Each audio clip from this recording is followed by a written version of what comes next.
Isa sa mga pangunahing suliraning kinakarap ng ating komunidad ay ang karahasang dinadanas ng mga kababaihan.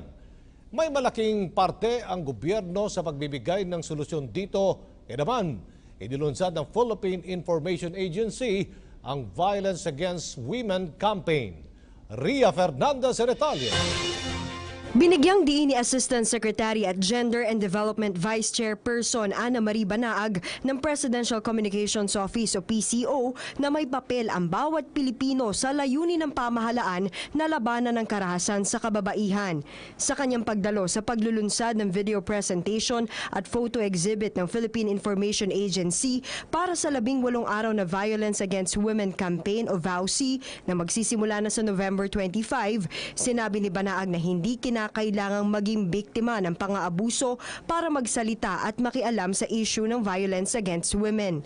Sa pamamagitan nito, kayang tugunan ang pagtaas ng bilang ng kababaihang inaabuso. Sa datos kasi ng Philippine Commission on Women o PCW, isa sa 5 kababaihan ay nakaranas ng physical violence simula 15 taon pa lamang. 6 sa bawat 100 milyong babae naman ang dumanas ng sexual violence at 3 lamang sa bawat 10 babae ang naglakas loob na labanan ng karahasang naranasan. Kung hindi man tayo po biktima, maging malakas tayo at mag-encourage tayo na yung mga naging biktima ay huwag matakot.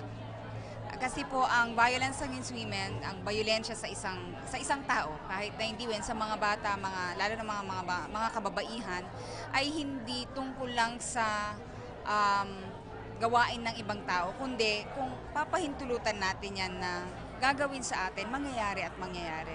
Sa kanyang parte naman, pinaalalahanan ni PIA Director General Harold Clavite ang kanyang mga katrabaho na makitungo ng maganda sa mga kasamahan at maging maingat sa pagbibitiw ng mga biro.